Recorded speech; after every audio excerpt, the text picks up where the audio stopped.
आज पढ़ेंगे हम लोग माइक्रोसॉफ्ट वर्ड। यह एक प्रकार का वर्ड प्रोसेसिंग सॉफ्टवेयर है। कैसा सॉफ्टवेयर है? वर्ड प्रोसेसिंग, जिसका प्रयोग किसी डॉक्यूमेंट को बनाने में, उसमें कुछ एडिट करने के लिए किया जाता है। यह एक बहुत महत्वपूर्ण सॉफ्टवेयर है जो लगभग सभी कंप्यूटर में MS ऑफिस पैकेज के अंतर्गत उपलब्ध होता है, जैसे word star, easy word, notepad Windows के लिए है। MS वर्ड का फाइल फॉर्मेट डॉट डॉक्यूमेंट या .docx होता है। तो कुछ भी एडिट करना हुआ या डॉक्यूमेंट बनाना हुआ तो उसके लिए ये महत्वपूर्ण सॉफ्टवेयर है। और इसका फाइल फॉर्मेट होता है .document या .docx। माइक्रोसॉफ्ट वर्ड की विशेषताएं। माइक्रोसॉफ्ट वर्ड एक प्रचलित वर्ड प्रोसेसिंग सॉफ्टवेयर है जिसकी निम्न विशेषताएं हैं। पहली विशेषता, टेक्स्ट एडिटिंग। यह MS वर्ड में किसी टेक्स्ट को लिखना या लिखे हुए टेक्स्ट को एडिट करना या डिलीट करना या टेक्स्ट के कंपोनेंट को मॉडिफाई करना आदि कार्य की अनुमति देता है। फॉर्मेट टेक्स्ट दूसरा विशेषता है इसके द्वारा MS वर्ड में किसी टेक्स्ट या शब्द को अनेक प्रकार के शब्द डिज़ाइन से मॉडिफाई कर सकते हैं। विभिन्न प्रकार के स्टाइल जैसे बोल्ड, इटैलिक का प्रयोग करके टेक्स्ट के अपीयरेंस को बदल सकते हैं। इसके बाद है इंडेंटेशन। इसके प्रयोग से टेक्स्ट और पेज बाउंड्री के बीच में चारों ओर से स्पेस कम या ज़्यादा कर सकते हैं। Page orientation. इसका प्रयोग किसी टाइप किए गए हुए टेक्स्ट को एक क्षैतिज पेज या ऊर्ध्वाधर पेज में प्रिंट करने के लिए किया जाता है। MS वर्ड दो प्रकार की ओरिएंटेशन उपलब्ध करता है। पहला है पोर्ट्रेट ऊर्ध्वाधर ओरिएंटेशन के लिए तथा दूसरा है लैंडस्केप क्षैतिज ओरिएंटेशन के प्रयोग के लिए। आगे बढ़ते हम लोग। मेल मर्ज क्या होता है? तो यह वर्ड MS वर्ड की वह सुविधा है जिसके द्वारा एक व्यक्ति अनेक व्यक्तियों को भेज सकता है। इससे दो फाइलों से सूचनाएं लेकर इन्हें आपस में मर्ज करके वास्तविक डॉक्यूमेंट तैयार किया जाता है। मतलब एक कर देना, 2 या 3 फाइलों को एक जगह एकत्रित करना यानी मर्ज करना। आगे है माइक्रोसॉफ्ट एक्सेल। यह एक पावरफुल स्प्रेडशीट प्रोग्राम है जो आपके डाटा को व्यवस्थित करने, कैलकुलेशन पूरी करने, निर्णय तक पहुंचने, ग्राफ, डाटा प्रोफेशन दिखाने वाली रिपोर्ट तैयार करने, व्यवस्थित डाटा को वेब पर पब्लिश करने तथा रियल टाइम डाटा को एक्सेस करने की सुविधा देता है। कौन? Microsoft Excel. इसे वर्कशीट भी कहते हैं। MS एक्सेल अर्थात माइक्रोसॉफ्ट एक्सेल में स्प्रेडशीट या वर्कशीट बहुत से खानों या सेलों का एक समूह है जिन्हें रॉज तथा कॉलम में व्यवस्थित किया जाता है। MS एक्सेल के अतिरिक्त कुछ अन्य स्प्रेडशीट है जैसे स्नोबॉल, लोटस 1 2 3, एप्पल नंबर्स आदि। MS एक्सेल का फाइल फॉर्मेट है .xls। इससे हमने MS वर्ड का पढ़ा तो .doc था और .docs था, वैसे ही MS एक्सेल का .xls है। आगे है माइक्रोसॉफ्ट पावर पॉइंट। यह MS ऑफिस पैकेज के अंतर्गत एक प्रेजेंटेशन सॉफ्टवेयर है। क्या है ये? Presentation software Microsoft power point, जिसे माइक्रोसॉफ्ट कंपनी ने विकसित किया है। पावर पॉइंट एक पूर्ण प्रेजेंटेशन ग्राफिक प्रोग्राम है जो आपको प्रोफेशनल तरीके से प्रेजेंटेशन की सुविधा देता है। इससे कुछ भी दिखाना हो गया, कंपनी में काम करना हुआ तो कोई भी प्रोजेक्ट दिखाना हुआ सबको एक साथ, तो इसमें प्रेजेंटेशन के लिए अच्छा इसमें साधन उपलब्ध है। पावर पॉइंट फाइल का एक्सटेंशन .ppt या .pptx होता है। PP मतलब पावर पॉइंट। माइक्रोसॉफ्ट एक्सेस या माइक्रोसॉफ्ट ऑफिस एक्सेस एक प्रकार का डाटाबेस मैनेजमेंट सिस्टम है। क्या है ये? Database management system. Software developers Microsoft Access का प्रयोग एप्लीकेशन सॉफ्टवेयर को डेवलप करने के लिए करते हैं। MS एक्सेस का फाइल फॉर्मेट है .ACCDB। डाटाबेस सूचनाओं या डाटा का एक ऐसा व्यवस्थित संग्रह है जिससे हम किसी भी सूचना सरलता से प्राप्त कर सकते हैं। डाटाबेस व्यवस्थित इसलिए होता है क्योंकि इसमें किसी भी डाटा या सूचना को एक निश्चित स्थान पर पहले से तय किए हुए रूप में रखा जाता है, जिससे कभी भी आवश्यकता पड़ने पर उसे आसानी से ढूंढकर प्रयोग किया जा सके। कंपोनेंट्स ऑफ डाटाबेस अर्थात डाटाबेस के अवयव। एक डाटाबेस विभिन्न प्रकार के अवयवों से मिलकर बना होता है। डाटाबेस का प्रत्येक अवयव ऑब्जेक्ट कहलाता है। क्या कहलाता है? कोई भी कंपोनेंट क्या कहलाता है? डाटाबेस का ऑब्जेक्ट कहलाता है। डाटाबेस के अवयवों का विस्तार पूर्वक वर्णन निम्नलिखित है। पहला है टेबल।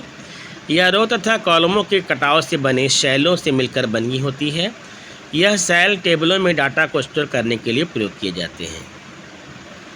अगला है डाटाबेस का मुख्य रूप से टेबल फील्ड या रिकॉर्ड से मिलकर बनी होती है, जिनका विवरण निम्नलिखित है।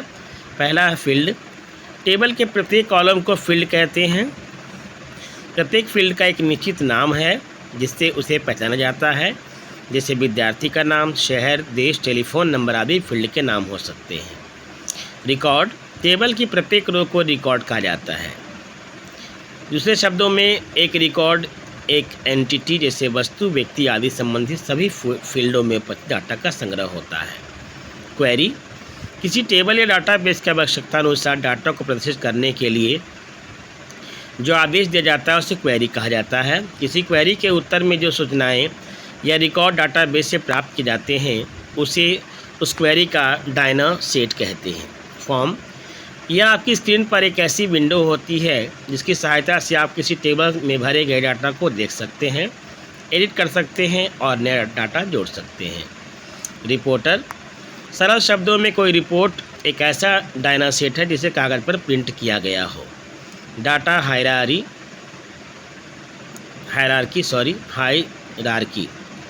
यह डाटा के व्यवस्थित संगठन को एक हायरार्की के रूप में प्रदर्शित करता है, जैसे database, files, records, fields, byte या bit. Computer network. Computer network से हमारा तात्पर्य आसपास या दूर बिखरे हुए कंप्यूटर को एक इस प्रकार जोड़ने से है, उनमें से प्रत्येक कंप्यूटर किसी दूसरे कंप्यूटर के साथ स्वतंत्र रूप से संपर्क बनाकर सूचनाओं या संदेशों का आदान प्रदान कर सके, एक दूसरे के साधनों तथा सुविधाओं को साझा कर सके। कंप्यूटर नेटवर्क के प्रकार, types of computer network. Network को उनके कंप्यूटरों की भौगोलिक स्थिति के अनुसार मुख्यतः निम्न श्रेणियों में बांटा जाता है। तो पहला श्रेणी है लोकल एरिया नेटवर्क, जिसको LAN यानी लैन भी कहते हैं। ऐसे नेटवर्कों के सभी कंप्यूटर्स एक सीमित क्षेत्र में स्थित होते हैं। यह क्षेत्र लगभग 1 किलोमीटर की सीमा में होना चाहिए, जिससे कोई बड़ी बिल्डिंग या उनका एक समूह जिससे जुड़े कंप्यूटर इंफॉर्मेशन शेयर कर सकते हैं। आगे है मेट्रोपॉलिटन एरिया नेटवर्क यानी मैन, MAN मैन। जब बहुत सारे लोकल एरिया नेटवर्क अर्थात लैन किसी नगर या शहर के अंदर एक दूसरे से जुड़े रहते हैं तो इस प्रकार के नेटवर्क को मेट्रोपॉलिटन एरिया नेटवर्क कहा जाता है। अगला प्रकार है नेटवर्क का वाइड एरिया नेटवर्क अर्थात WAN, WAN। WAN से जुड़े हुए कंप्यूटर तथा उपकरण एक दूसरे से हज़ारों किलोमीटर की भौगोलिक दूरी पर भी स्थित हो सकते हैं। इनका कार्यक्षेत्र कई महाद्वीपों तक फैला हो सकता है, जैसे टेलीफोन या टेलीफोन लाइन WAN का एग्जाम्पल हो गया आपका, है ना। तो एक होता है LAN यानी लोकल एरिया नेटवर्क, दूसरा होता है मैन यानी मेट्रोपॉलिटन नेटवर्क, और तीसरा है WAN वाइड एरिया नेटवर्क। तो टेलीफोन है वाइड एरिया नेटवर्क का एग्जाम्पल। आगे है पर्सनल एरिया नेटवर्क यानी PAN, PAN। यह बहुत छोटी दूरी के लिए उपयोग होने वाले नेटवर्क है। जिसकी क्षमता कम दूरी पर उपस्थित एक या दो व्यक्तियों तक होती है, जैसे ब्लूटूथ, वायरलेस, यूएसबी। तो ये पर्सनल एरिया नेटवर्क है, पैन के नाम से फेमस है, PAN, पैन। आगे है वर्चुअल प्राइवेट नेटवर्क, VPN। यह एक प्रकार का नेटवर्क है जो किसी प्राइवेट नेटवर्क जैसे कि किसी कंपनी के आंतरिक नेटवर्क यानी इंटरनल नेटवर्क से जुड़ने के लिए इंटरनेट का प्रयोग करके बनाया जाता है। तो वर्चुअल प्राइवेट नेटवर्क, VPN। आगे है नेटवर्क टोपोलॉजी। कंप्यूटर नेटवर्क में कंप्यूटरों को आपस में जोड़ने के तरीकों को टोपोलॉजी कहते हैं। क्या कहते हैं? टोपोलॉजी। कंप्यूटर नेटवर्क में कंप्यूटरों को आपस में जोड़ने के तरीकों को टोपोलॉजी कहते हैं। किसी टोपोलॉजी के प्रत्येक कंप्यूटर नोड या लिंक स्टेशन कहलाते हैं। इसके द्वारा विभिन्न कंप्यूटर एक दूसरे से परस्पर संपर्क स्थापित करते हैं। नेटवर्क टोपोलॉजी निम्न प्रकार की होती हैं। पहला है बस टोपोलॉजी। देख पा रहे हैं आप, एग्जाम्पल दिया हुआ है यहाँ। इस टोपोलॉजी में सभी डिवाइसें एक लंबी केबल से जुड़ी होती हैं, कनेक्टिंग लाइन। दूसरा है स्टार टोपोलॉजी। इस टोपोलॉजी के अंतर्गत एक होस्ट कंप्यूटर होता है, यानी एक मेन कंप्यूटर होता है जिससे विभिन्न नोड यानी विभिन्न कंप्यूटरों को सीधे जोड़ा जाता है। देख रहे हैं आप, ये हब बना हुआ है बीच में और चारों ओर नोड है, 1 2 3 4 5, और ये हब जो है ये सभी नोडों को चलाने का काम कर रहा है। तो स्टार टोपोलॉजी हो गया ये। अगला है आपका इधर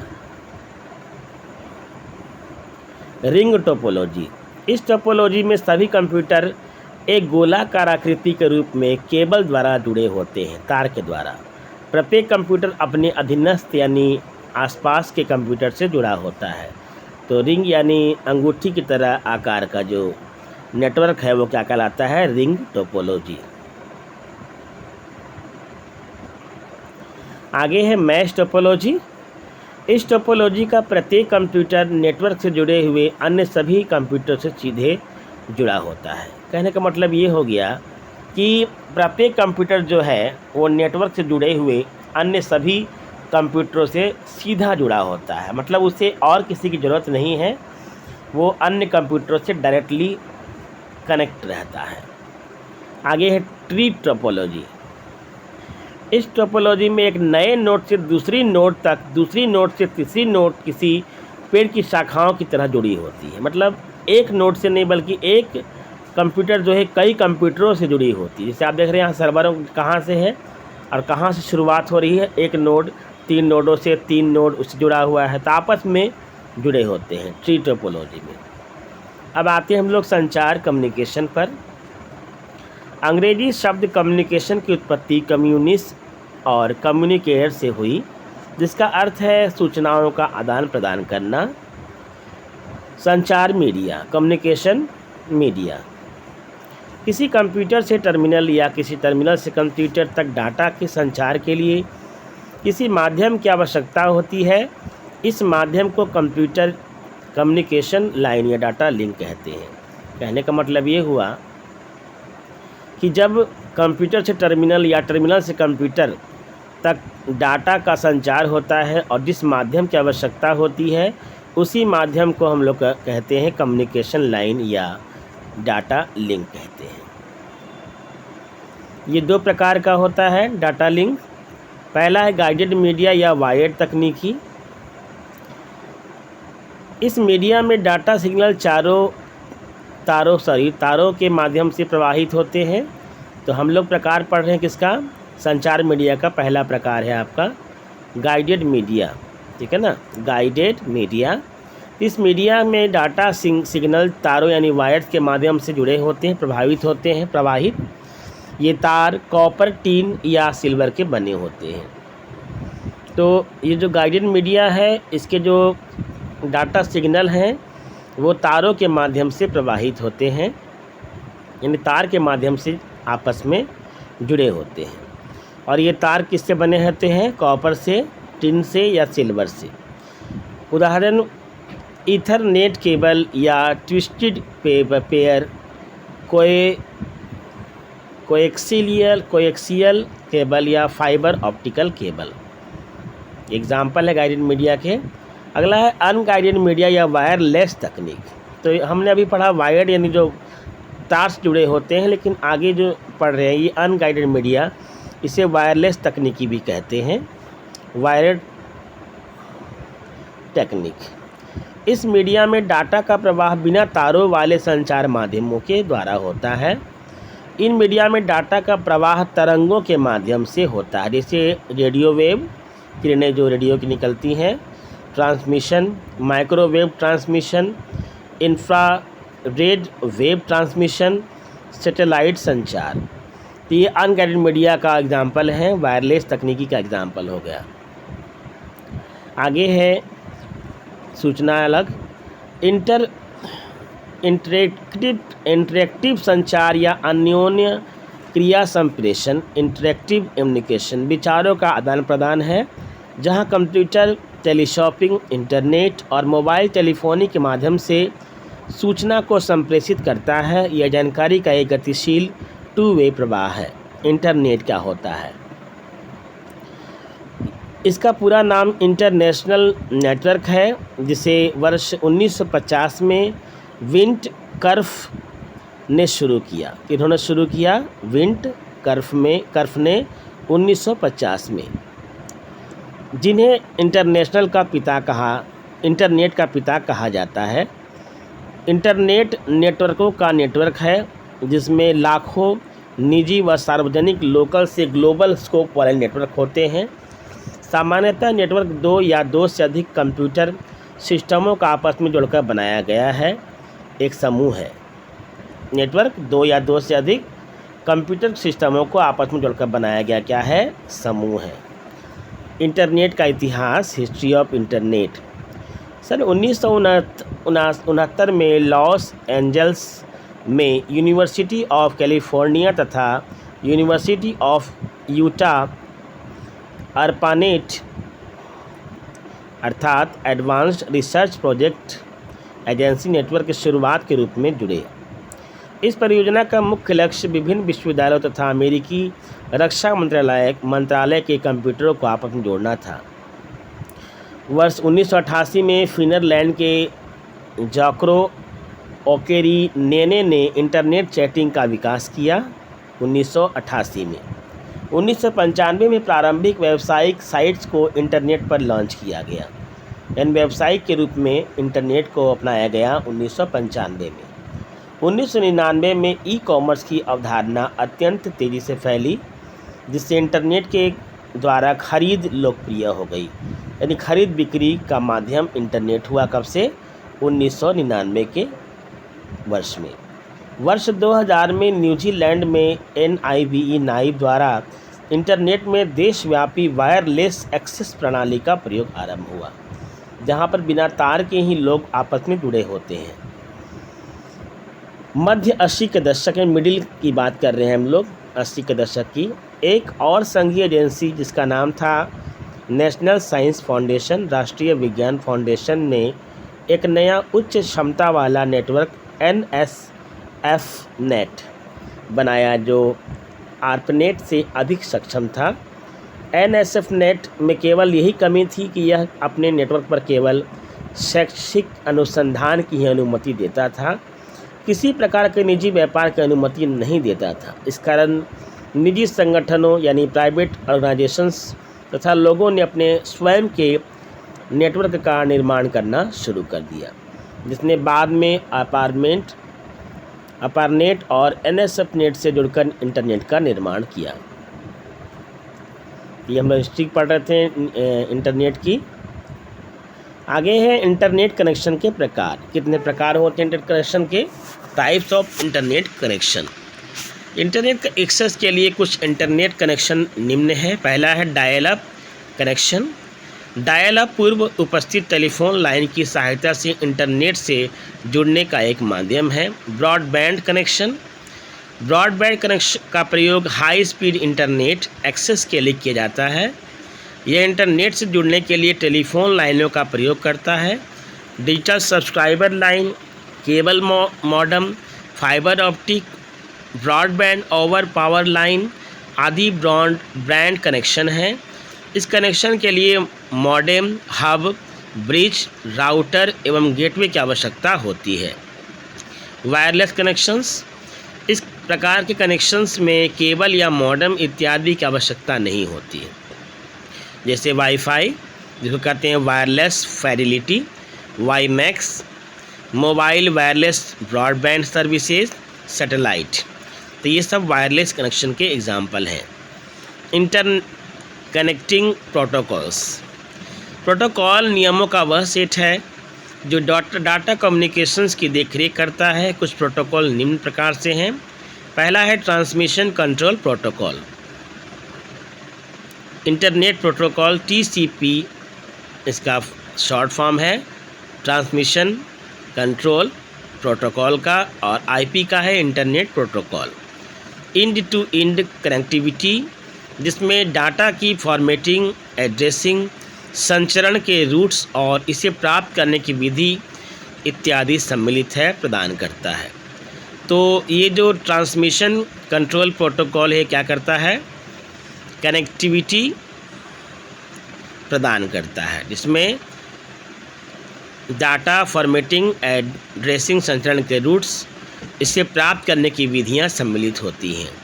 TCP अर्थात ट्रांसमिशन कंट्रोल प्रोटोकॉल या IP इंटरनेट प्रोटोकॉल का पूर्ण विवरण इस प्रकार है। तो पहला है TCP ट्रांसमिशन कंट्रोल प्रोटोकॉल। ये क्या है?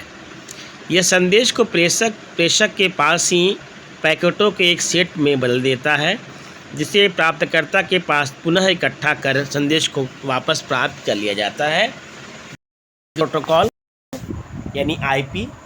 इंटरनेट का प्रत्येक होस्ट कंप्यूटर का एक अन्य IP एड्रेस होता है। यह विभिन्न कंप्यूटरों को नेटवर्क स्थापित करके आपस में संचार करने की अनुमति प्रदान करता है।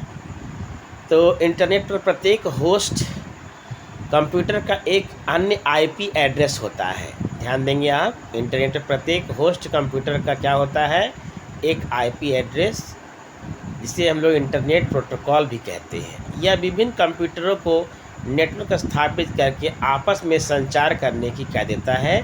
अनुमति प्रदान करता है। अगला है फाइल ट्रांसफ़र प्रोटोकॉल यानी FTP। यह प्रोटोकॉल के द्वारा इस प्रोटोकॉल के द्वारा इंटरनेट उपयोगकर्ता अपने कंप्यूटरों से फाइलों को विभिन्न वेबसाइटों पर अपलोड कर सकते हैं। इसके द्वारा FTP के द्वारा, है ना, फाइलों को कहाँ अपलोड कर सकते हैं? किसी भी वेबसाइट पर, या वेबसाइटों से अपने PC में डाउनलोड कर सकते हैं। इसके द्वारा होता है फाइल ट्रांसफ़र प्रोटोकॉल के द्वारा। HTTP ये इम्पोर्टेंट है, हाइपर टेक्स्ट ट्रांसफ़र प्रोटोकॉल। यह इस बात को सुनिश्चित करता है कि संदेशों को किस प्रकार फॉर्मेट व संचारित किया जाता है। HTTP एक स्टेटलेस प्रोटोकॉल है, क्योंकि इसमें प्रत्येक निर्देश स्वतंत्र होकर क्रियान्वित होते हैं। टेलनेट प्रोटोकॉल, टेलनेट सेशन वैध यानी ऑथराइज्ड यूज़र नेम तथा पासवर्ड को प्रविष्ट करने पर शुरू हो जाता है। यह एक नेटवर्क प्रोटोकॉल है जिसमें वर्चुअल कनेक्शन का प्रयोग करके द्विदिवसीय टेक्स्ट ओरिएंटेड कम्युनिकेशन को लोकल एरिया नेटवर्क पर प्रदान किया जाता है। यूज़नेट प्रोटोकॉल, इसके अंतर्गत कोई केंद्रीय सर्वर या एडमिनिस्ट्रेटर नहीं होता। इस सेवा के अंतर्गत इंटरनेट उपयोगकर्ताओं का एक समूह किसी भी विशेष विषय पर अपने विचार, सलाह आदि का आपस में आदान प्रदान कर सकते हैं।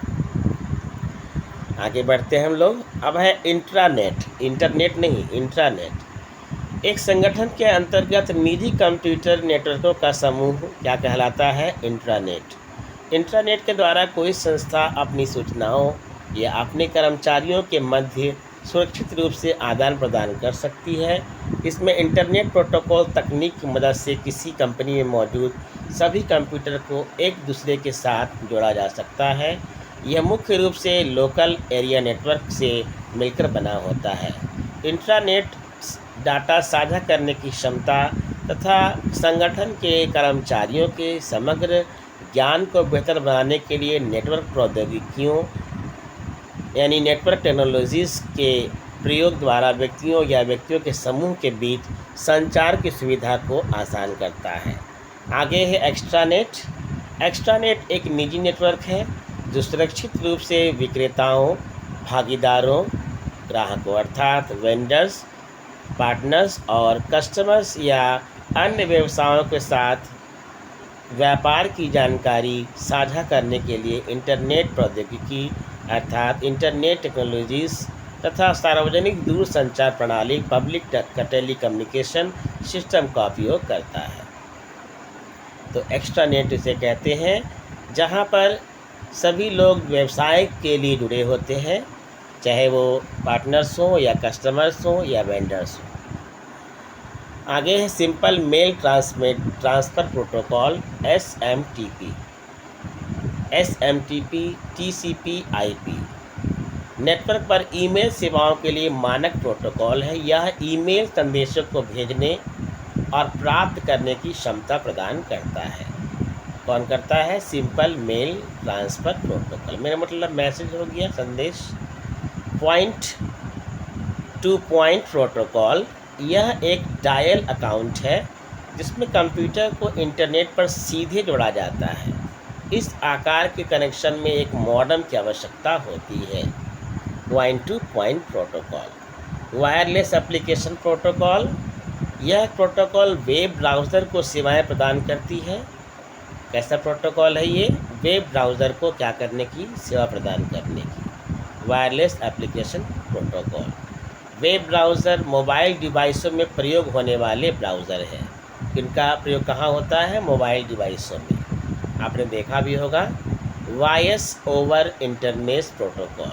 वॉइस ओवर VoIP यह IP नेटवर्कों का ध्वनि संचार का वितरण करने में प्रयोग होती है, जैसे IP कॉल्स। इंटरनेट संबंधी घटक। पहला है वेबसाइट।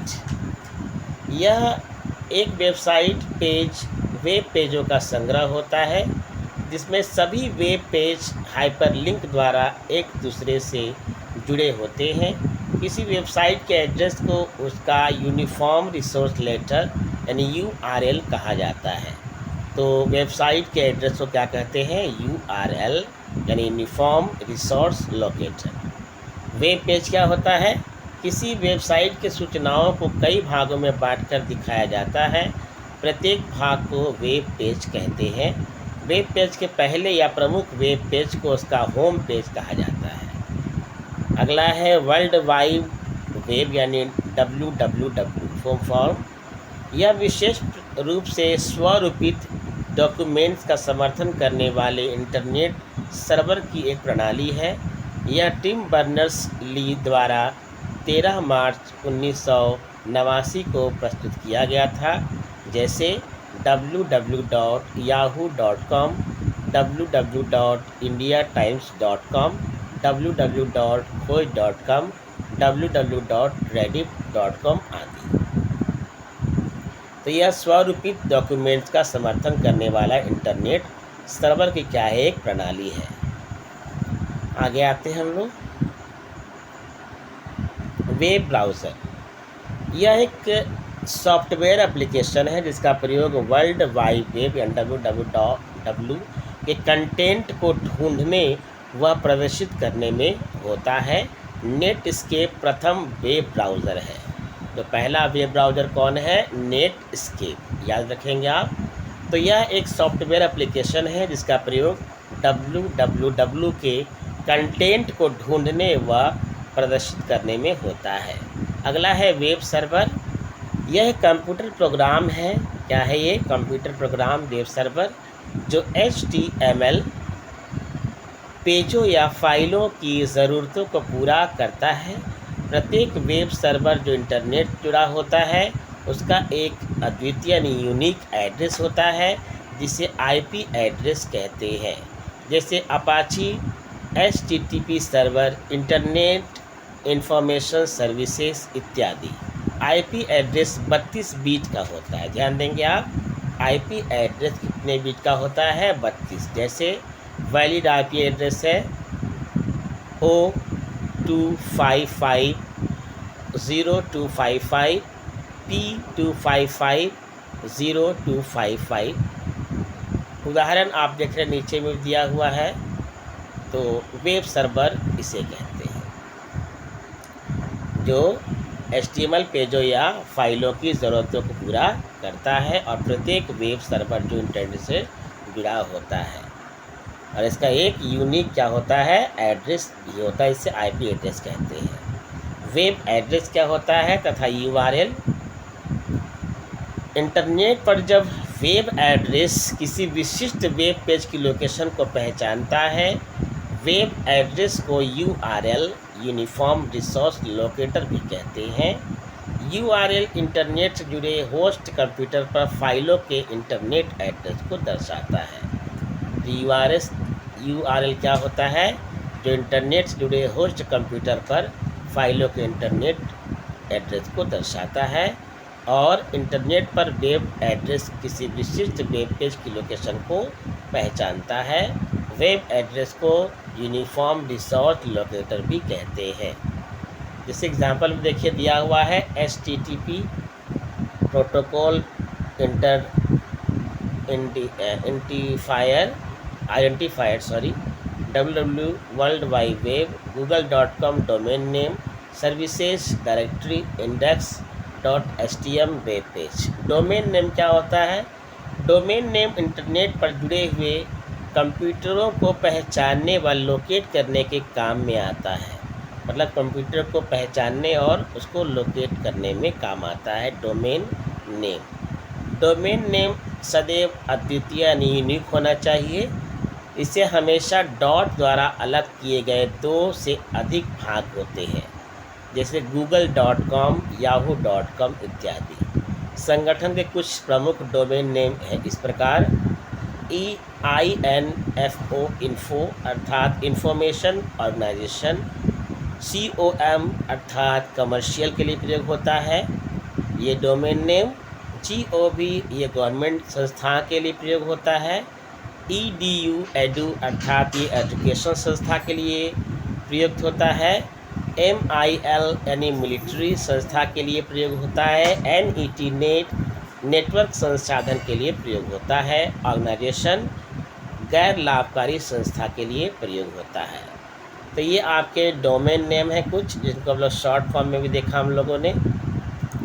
देश के लिए कुछ प्रमुख डोमेन नेम है, तो इंडिया के लिए प्रयोग होता है IN का प्रयोग, ऑस्ट्रेलिया के लिए AU का, फ्रांस के लिए FR का, न्यूजीलैंड के लिए NZ का और यूनाइटेड किंगडम के लिए UK का। आपने देखा भी होगा कि IN लगा हो रहता है हमारे एड्रेस में कई बार किसी भी साइट को खोलने के लिए। डोमेन नेम सिस्टम, यह डोमेन नेम को IP एड्रेस में ट्रांसलेट करता है। सर्वर को पहचानने के लिए डोमेन नेम सिस्टम का प्रयोग किया जाता है कि सर्वर कौन सा है। अब आगे जानते हैं हम लोग ब्लॉग्स। यह एक वेब पेज पर वेबसाइट होती है जिसमें किसी व्यक्ति विशेष की राय या सलाह दूसरी साइटों के लिंक नियमित रूप से रिकॉर्ड होते हैं। न्यूज़ ग्रुप क्या होता है, यह एक ऑनलाइन डिस्कशन ग्रुप होता है जिसके अंतर्गत इलेक्ट्रॉनिक बुलेटिन बोर्ड सिस्टम तथा चैट सेशंस के द्वारा बातचीत करने की अनुमति प्रदान की जाती है। न्यूज़ ग्रुप में सर्च इंजन क्या होता है, सर्च इंजन इंटरनेट पर किसी भी विषय के बारे में संबंधित जानकारियों के लिए प्रयोग होता है। कुछ सर्च इंजन हैं जैसे गूगल का है HTTP www.google.com, वैसे ही और भी है। इंटरनेट सेवाएं, इंटरनेट सर्विस, इंटरनेट से उपयोगकर्ता कई प्रकार की सेवाओं का लाभ उठा सकता है, जैसे चैटिंग, ये जानते हैं आप, तो इसके बाद ज़्यादा बात नहीं करेंगे हम लोग। तो चैटिंग का जो साधन है पहला है Skype, Yahoo, messenger, Google talk, WhatsApp इत्यादि। यह बड़े स्तर पर उपयोग होने वाली टेक्स्ट आधारित संचारण है जिसमें इंटरनेट के माध्यम से आपस में बातचीत कर सकते हैं।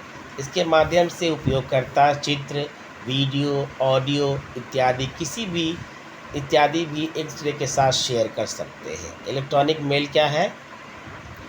ईमेल का पूर्ण रूप इलेक्ट्रॉनिक मेल है ना। मतलब ई से इलेक्ट्रॉनिक, एम से मेल। ईमेल के माध्यम से कोई व्यक्ति विशेष या यूज़रों का समूह दुनिया भर में किसी से भी संदेशों का आदान प्रदान कर सकता है। ईमेल संदेश के दो घटक होते हैं। पहला है ईमेल एड्रेस और दूसरा है ईमेल मैसेज। ईमेल की शुरुआत 1972 में हुई थी। 1972 में ईमेल की शुरुआत हुई। किसी भी ईमेल प्रदाता की वेबसाइट जैसे जीमेल, हॉटमेल, याहू मेल पर साइन अप करके एक नए ईमेल एड्रेस को यूज़र द्वारा बनाया जा सकता है। ईमेल का प्रयोग करके साधारण text, documents, graphics, audio, video, चित्र आदि भेजे जा सकते हैं। ईमेल मैसेज में 5 सेक्शन होते हैं। तो पहला सेक्शन ईमेल मैसेज का है ईमेल एड्रेस, दूसरा है हेडर, तीसरा है बॉडी, चौथा है अटैचमेंट यानी ऑप्शनल ये है, चौथा है सिग्नेचर, ये भी ऑप्शनल है। तो 5 अंग हैं ईमेल मैसेज के, 5 सेक्शन। पहला ईमेल एड्रेस, फिर हेडर, फिर बॉडी, अटैचमेंट और सिग्नेचर का। ईमेल एड्रेसिंग क्या होता है? ईमेल भेजने और प्राप्त करने के लिए यूजर के पास ईमेल एड्रेस का होना अत्यंत आवश्यक है। ईमेल एड्रेस किसी ईमेल सर्वर पर ऐसा स्थान होता है जहां ईमेल स्टोर की जाती है। इस स्थान को मेल बॉक्स भी कहा जाता है। जब यूज़र किसी इंटरनेट सर्विस प्रोवाइडर कंपनी से इंटरनेट कनेक्शन खरीदता है तो वह सामान्यतः यूजर के लिए एक मेल बॉक्स भी बना देता है। उस मेल बॉक्स का एड्रेस यूजर को दे देता है, जिसे ईमेल एड्रेस कहा जाता है। ईमेल एड्रेस में सामान्यतः निम्न 2 भाग होते हैं जो चिन्हों से अलग किए जाते थे @ से, जैसे यूज़र नेम और @ होस्ट का नाम। यहाँ यूज़र नेम मेल बॉक्स का नाम है, ध्यान देंगे आप। किसका नाम है? यूज़र नेम मेल बॉक्स का। यह सामान्यतः यूज़र के यूज़र नेम के समान होता है, जिसके द्वारा यूज़र अपने कंप्यूटर को इंटरनेट से जोड़ता है। होस्ट नेम या डोमेन नेम मेल सर्वर का नाम है। तो @ के पहले जो दिया होता है वो क्या होता है? मेल बॉक्स होता है, जो आपका यूज़र नेम होता है। और होस्ट नेम क्या होता है? मेल सर्वर होता है, ध्यान देंगे आप। नई ईमेल बनाना और भेजना, creating and sending a new email. Login करने के पश्चात यदि यूजर अपने मित्रों और संबंधियों को ईमेल करना चाहता है तो कंपोज बटन पर क्लिक करें, जिससे न्यू मैसेज विंडो प्रदर्शित होती है इस प्रकार। तो ये देखा है आपने। इसमें TO वाले टेक्स्ट बॉक्स को, जिसको ईमेल भेजना है, का ईमेल एड्रेस डाला जाता है। सब्जेक्ट में ईमेल का विषय डाला जाता है। बॉडी में ईमेल का मुख्य विषय उचित रूप से लिखा जाता है। इसे लिखने के पश्चात सेंड बटन पर क्लिक करने से वह ईमेल उस रेसिपिएंट को तुरंत भेज दी जाती है। इसके अतिरिक्त यूज़र किसी फाइल को .doc, .pdf, .jpg इत्यादि को भेजना चाहता है तो अटैचमेंट फाइल्स पर क्लिक करके फाइल अटैच कर सकता है। ईमेल अटैचमेंट ईमेल संदेश के साथ भेजा गया दस्तावेज है। ईमेल में text formatting, carbon copy, blind carbon copy के उपलब्ध विकल्प भी उपलब्ध होते हैं। क्या क्या होते हैं ईमेल में? टेक्स्ट फॉर्मेटिंग या CE अर्थात CC अर्थात कार्बन कॉपी, BCC अर्थात ब्लाइंड कार्बन कॉपी के विकल्प भी उपलब्ध होते हैं। कुछ महत्वपूर्ण विकल्पों का विवरण इस प्रकार है। तो पहला है CC कार्बन कॉपी। आपने देखा होगा कि ईमेल एड्रेस के नीचे में ये 2 ऑप्शन आते हैं, CC और BCC का। इस फीचर के द्वारा ईमेल की कॉपी अर्थात कार्बन कॉपी को अन्य रेसिपिएंट को भेजा जाता है। मतलब अगर आप चाहते हैं कि एक साथ आप 2-3 को ईमेल भेजें तो वो इस तरह से इस CC पर उसका एड्रेस लिखकर भेज सकते हैं। तथा TO रेसिपिएंट को यह सूचना दे दी जाती है इस ईमेल की कॉपी अन्य किन किन व्यक्तियों को भेज दी गई है। यानी जिस ईमेल एड्रेस को आपने पहले टू के बाद लिखा है, उसको ये पता चल जाता है कि आपने सीसी या बीसीसी में किसको भेजा था, यही सेम आपने जो मैसेज किया है। अगला है बीसीसी ब्लाइंड कार्बन कॉपी। इस फीचर्स में 2O2 तथा सीसी रेसिपिएंट को यह पता नहीं होता कि बीसीसी किन किन यूजरों को भेजी गई है। तो अगर बीसीसी में भेजते हैं आप ईमेल एड्रेस के माध्यम से, तो ये बात ना 2 को पता चलेगी ना सीसी को पता चलेगी। ईमेल में सीसी तथा बीसीसी दोनों विकल्पों का प्रयोग वैकल्पिक यानी ऑप्शनल होता है, कोई ज़रूरत नहीं कि भेजें ही आप। ईमेल स्पैम क्या होता है, बहुत इम्पॉर्टेंट है। यह एक प्रकार से मैसेजिंग सिस्टम का दुरुपयोग है। क्या है ये?